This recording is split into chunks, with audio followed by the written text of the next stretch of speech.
Il y a des jours où tout semble parfait, et pourtant, quelque chose sonne faux. Tu ris, tu partages, tu consommes, mais au fond, une petite voix chuchote, ce n'est pas vraiment ça. Elle n'est pas triste, cette voix. Elle n'est pas ingrate. Elle est juste lucide. Elle te rappelle que ce monde, avec ses lumières artificielles, n'est qu'un décor temporaire. Et ton cœur, lui, n'a jamais voulu y construire sa maison. Regarde autour de toi. Tout pousse à s'ancrer ici, posséder, paraître, briller. Mais il y a ceux qui ne s'y habituent jamais. Ils regardent dans les rires trop forts, les excès, les compétitions de vanité, et ressentent une forme d'étrangeté. Pas de supériorité, juste une distance. Comme un oiseau qui sait qu'il est en cage, même si la cage s'est dorée, ce sentiment n'est pas une faiblesse. C'est un signe que ton âme n'a pas été créée pour s'endormir dans la distraction. Elle vient d'un lieu plus haut, plus pur, et chaque fois qu'elle goûte à l'éphémère, elle se réveille avec un goût d'inachevé. Alors elle soupire, elle cherche, elle se souvient. Peut-être que tu as déjà ressenti cette fatigue étrange, celle d'être entouré et pourtant seul, de rire sans y croire, de réussir sans te sentir comblé. Ce vide n'est pas un manque de ce monde, c'est la nostalgie du prochain. Ton cœur, lui, n'a pas oublié son origine. Les gens diront que tu es trop sensible, trop détaché, trop ailleurs. Mais en réalité, tu es en train de voir clair. L'amour d'Allah s'installe souvent dans les âmes qui ne trouvent plus leur place ici-bas. Parce qu'elles savent que leur vraie demeure n'est pas de pierre ni de chair, mais de lumière. Alors ne combats pas cette étrangeté. N'essaie pas de l'anesthésier avec le bruit, la foule, les écrans. Assieds-toi avec elle. Écoute-la. Elle ne te prive pas du monde, elle t'en protège. Car plus ton cœur se détache de l'éphémère, plus il s'attache à l'éternel. Et c'est souvent dans ce léger inconfort, dans cette douce solitude, que commence l'amour d'Allah. Avant de commencer, n'oubliez pas de vous abonner à la chaîne Secret of Peace, d'activer la cloche des notifications et de liker la vidéo pour soutenir la diffusion du savoir. Il y a dans certains cœurs une lumière que rien ne peut éteindre. Une lumière discrète mais tenace. Elle ne s'impose pas, elle ne crie pas, elle éclaire. Et plus elle brille, plus elle rend visible ce qui est impur. C'est pour cela que le cœur aimé d'Allah ne supporte pas le mal. Pas parce qu'il se croit meilleur, mais parce qu'il ne peut plus respirer dans l'air du péché. Regarde bien. Quand tu vois l'injustice, ton âme se crispe. Quand tu entends le mensonge, ton regard se détourne. Quand tu ressens la vanité ou la moquerie, ton cœur se serre, comme s'il entendait un bruit trop fort dans une pièce silencieuse. C'est le signe d'un cœur vivant, d'un cœur qui réagit. Les cœurs morts ne ressentent plus rien. Ils peuvent rire du mal, se réjouir du vice, glorifier ce qu'Allah déteste. Mais le tien, non, il ne peut pas. Le mal, pour toi, a une odeur, une lourdeur dans l'air, une amertume dans la poitrine. C'est comme marcher dans un lieu sans lumière. Chaque pas te rappelle que ce n'est pas ta place. Et plus tu avances vers Allah, plus ton regard devient clair. Tu ne supportes plus ce que lui-même rejette. Tu fuis non pas par peur des gens, mais par amour du vrai. Ce rejet n'est pas de la haine. C'est une forme d'amour pur. L'amour du bien, du juste, du propre. C'est l'instinct spirituel d'un cœur lavé par la foi. Et il ne s'agit pas de juger les autres, mais de te préserver toi-même.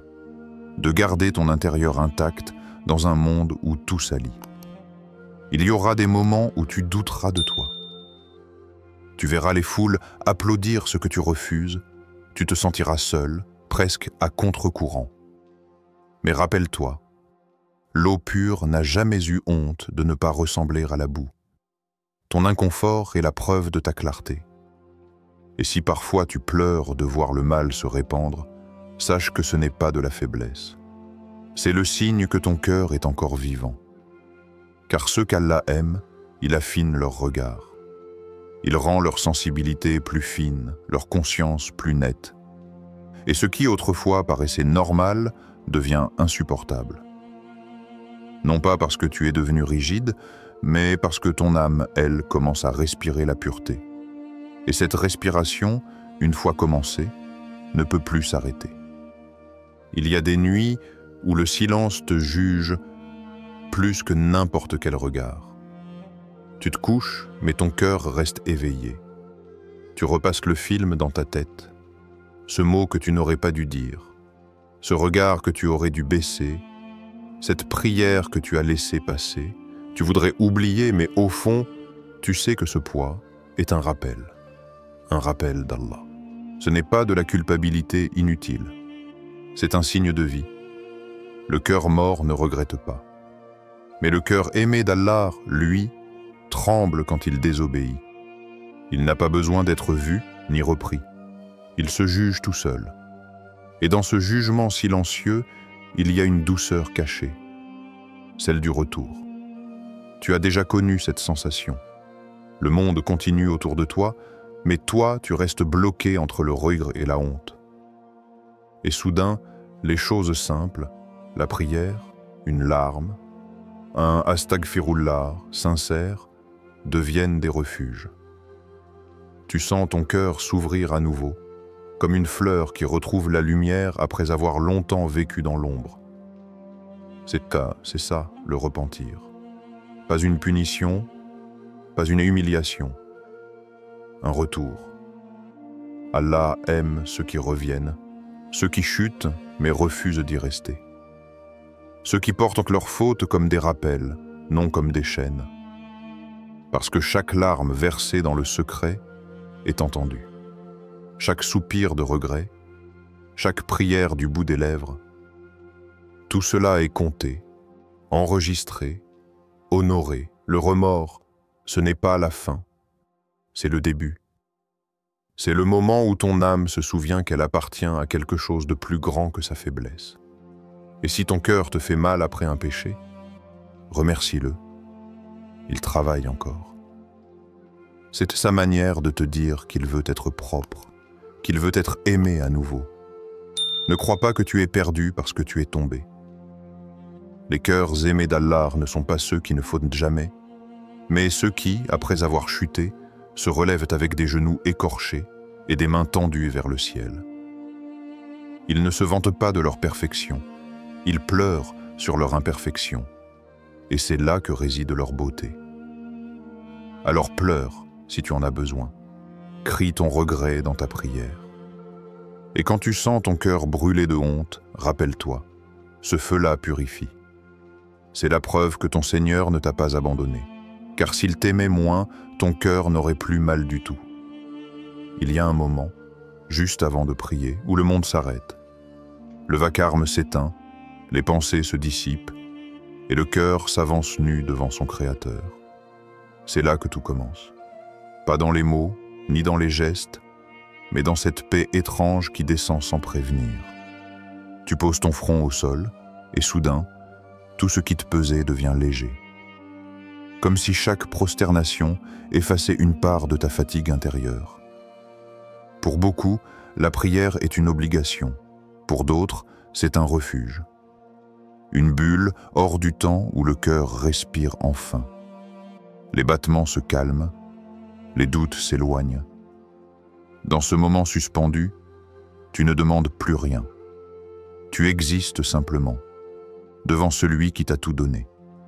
Et dans cette existence consciente, il y a un bonheur que rien d'autre ne peut offrir. Quand Allah aime un cœur, il fait de l'adoration sa joie, non sa charge. Le dhikr devient un souffle, le Coran une lumière, le jeûne un dialogue silencieux entre l'âme et le ciel. Même les efforts deviennent doux parce qu'ils te rapprochent. Et tu finis par comprendre que l'adoration n'est pas une liste d'actions à cocher, mais une manière d'aimer, de répondre à l'amour par la reconnaissance. Chaque Subhanallah devient une caresse, chaque Alhamdulillah un sourire du cœur. Tu ne pries plus pour être vu, tu pries parce que sans cela, tu te sens incomplet. Tu lis le Coran, non pour accumuler des versets, mais pour que chaque mot te rappelle que tu n'es jamais seul. Et plus tu t'attaches à ces instants, plus tu réalises. Ce n'est pas toi qui cherches Allah, c'est lui qui t'attire à lui. La vraie joie n'est pas bruyante. Elle ne se mesure pas en rire ni en applaudissements. Elle se cache dans ces minutes silencieuses où ton âme s'aligne avec la volonté divine. Tu peux avoir tout perdu dans ce monde, mais si ton cœur se réjouit dans la prière, tu n'as rien perdu. Tu as trouvé le sens. Alors quand le monde te semble lourd, reviens. Retourne à ton tapis, à ton souffle, à ton Seigneur. Là où tout commence et où tout se répare. Là où la fatigue se transforme en sérénité et la solitude en rencontre. Là où tu comprends enfin que la véritable joie, c'est d'être à genoux, devant celui que ton cœur aime sans fin. Tu peux tromper les regards. Tu peux ajuster tes mots, soigner ton image, cacher tes faiblesses. Mais ton intention, elle, reste nue devant Allah. Et c'est là que tout se joue. La sincérité, ce n'est pas dire « je fais pour Allah », c'est le vivre. C'est refuser de donner ton cœur à autre chose qu'à lui. Parce que chaque fois que tu agis pour plaire aux gens, ton âme se disperse un peu plus. Et tu finis par prier pour être vu, donner pour être remercié, faire le bien pour être applaudi. Mais l'amour d'Allah ne se gagne pas à coup de performance. Il se gagne par la vérité du cœur. Tu veux savoir si ton intention est pure? Observe-toi quand personne ne regarde. Si tu continues à faire le bien dans le secret, si tu pries quand nul ne t'y pousse, si tu choisis la droiture même quand elle ne t'apporte rien, alors ton cœur travaille pour le bon public, pas celui des hommes, celui du ciel. La sincérité n'est pas un état permanent, c'est un combat. Chaque jour, ton ego se relève, te souffle, regarde ce que tu fais, et chaque jour, tu dois le faire taire. Tu dois réapprendre à dire « ce n'est pas moi ». C'est Allah qui m'a permis de le faire. Parce que le danger n'est pas seulement de faire le mal, c'est de transformer le bien en moyen de se glorifier. Rappelle-toi, Allah ne regarde pas la taille de tes actions, mais la pureté de ce qui les a fait naître. Un seul acte sincère peut valoir une vie entière de gestes mécaniques. Un seul soupir, un seul regard vers le ciel, un seul « Ya Rabbi » sorti du fond du cœur peut effacer des montagnes d'erreurs. Parce qu'à cet instant-là, tu es vrai. Et c'est cela que cherche Allah. La vérité derrière le geste. La foi sans maquillage. L'acte sans témoin. Le cœur sans façade. Alors avant chaque action, demande-toi pourquoi je le fais. Si la réponse te ramène à lui, continue. Sinon, recommence. Ne cherche pas à être parfait. Cherche à être sincère. Parce que Allah aime les cœurs vrais, ceux qui trébuchent, se reprennent, se purifient et avancent avec des mains sales, mais une intention propre. C'est ça le secret de la sincérité. Ne rien faire pour impressionner, tout faire pour être accepté. Le temps ne fait pas de bruit quand il s'en va. Il glisse, se dissout entre deux notifications, deux pensées, deux promesses qu'on se fera demain. Et puis, un jour, tu réalises que demain est déjà passé et qu'il n'a jamais tenu parole. Les cœurs aimés d'Allah ne traitent pas le temps comme un jouet. Ils le respectent comme une prière silencieuse. Chaque seconde est une porte qui s'ouvre ou qui se ferme à jamais. Chaque instant est une possibilité de se rapprocher ou de s'égarer. Et ceux qu'Allah guide apprennent à écouter le tic-tac comme un rappel. Ce moment ne le laisse pas mourir pour rien. Il ne s'agit pas de remplir tes journées jusqu'à l'épuisement. Il s'agit de les rendre vivantes. Une minute de dhikr vaut mieux qu'une heure de distraction. Un geste sincère, plus qu'une journée d'agitation inutile. Le cœur aimé d'Allah choisit. Il trie, il renonce, il donne une valeur spirituelle à chaque respiration. Regarde ton temps. Où s'en va-t-il? Combien d'heures offertes à ce qui ne te rapproche pas? Combien d'occasions laissées dormir dans la paresse? Le temps n'attend personne, mais il récompense ceux qui l'honorent. Et plus tu t'en sers pour l'adoration, plus il s'étire. Oui, Allah peut bénir une heure comme s'il y en avait 10. Le secret n'est pas dans la quantité de minutes, mais dans la qualité du cœur pendant ces minutes. Protéger ton temps, ce n'est pas fuir la vie. C'est la vivre avec conscience. C'est donner un sens à chaque instant, même le plus ordinaire. C'est transformer les gestes du quotidien en actes de foi. Parler, marcher, manger, sourire. Tout peut devenir adoration quand l'intention est claire. Et quand vient la fin du jour, le cœur aimé ne se demande pas combien il a gagné, mais combien de moments il a vraiment vécu pour Allah. Combien de fois il a résisté à la futilité. Combien de fois il a choisi le rappel plutôt que l'oubli. Car au final, ce n'est pas le temps qui s'écoule, c'est toi. Tu avances, seconde après seconde, vers la rencontre.